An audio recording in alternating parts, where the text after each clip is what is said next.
Jennifer Lawrence went straight from becoming a new mom to playing a cradle robber in an R-rated raunchy comedy. I say this with the utmost seriousness. She is an American treasure. No Hard Feelings has been talked about for months as the great return to form, but is it the 2000s throwback sex comedy that we were all hoping for?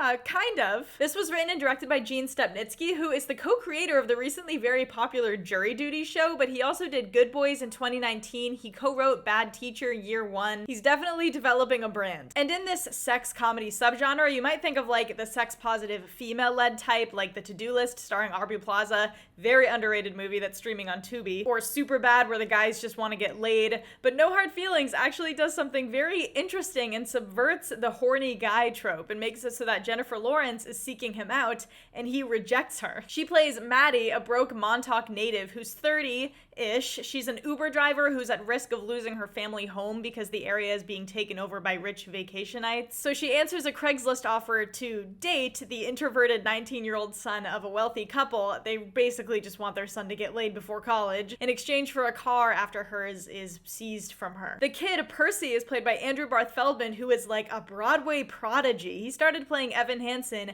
at 16 years old, and he delayed going to Harvard so that he could do this movie. So he's just a legend, I guess. And boy, oh boy, this movie would be entirely forgettable if these two didn't have such incredible chemistry and if they both hadn't committed to this 100% like they did. Comedies like this usually have these big eye-catching ensemble casts, but this one is mostly just them, and the best part of it, surprisingly, is their very adorable friendship that is born out of this arrangement that begins as very predatory and cringe. It can definitely feel a little clumsy trying to make its central concept even work. The age gap is weird, but thank God we don't have to endure more licorice pizza discourse because he is of age, he's 19. How old are you?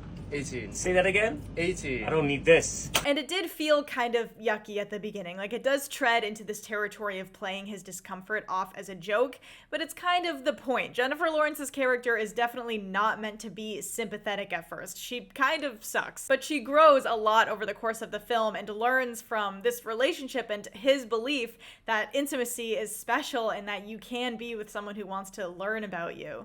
Barth Feldman plays Percy as socially isolated and definitely very nerdy, but also self-assured in certain ways, but he fully understands his role as a compliment to Jennifer Lawrence because she's the more overstated of the two. This is really just her show. I mean, she lets it all out, no holds barred, just getting humiliated, pepper sprayed, throat punch. I am kind of obsessed with the fact that she even did this movie. And she's doing a lot of press. She did Hot Ones, and some people are saying she's giving Desperate vibes since her career has been a little uneven lately. But I think she seems very chill and like she's just having fun. She feels so confident in this role and like she just has the freedom to put it all out there and experiment. She is seriously a movie star. When it comes to the comedy itself though, unfortunately this is a classic case of all of the good jokes being in the trailer. So if you haven't watched the trailer yet, save yourself. But there is one nude scene that's going to break the internet. I saw this movie a while ago and randomly had to sign an NDA. It might be because of that, I'm not sure, but it is very shocking and iconic. I think the true raunchy throwback aspect of it kind of peaks there, and it peaks as a movie during a scene where Barth Feldman performs a beautiful piano rendition of Man-Eater by Hall & Oates. I love Hall & Oates, so automatic bonus points, but it's also just a great use of his Broadway abilities in a way that has significance to the actual story as well. It had no business being as good as it was. I hope they release his cover on Spotify. But otherwise, while I was definitely entertained the whole time, it feels like it's hitting mostly standard beats, minus a few of those standout scenes. Like, don't expect Monty Python out of this. If you've seen his film Good Boys, it's very similar to that. It's also, you know, shot like a Verizon commercial. It's not super technically accomplished, and I don't think we should discount that that can be present in comedies like this.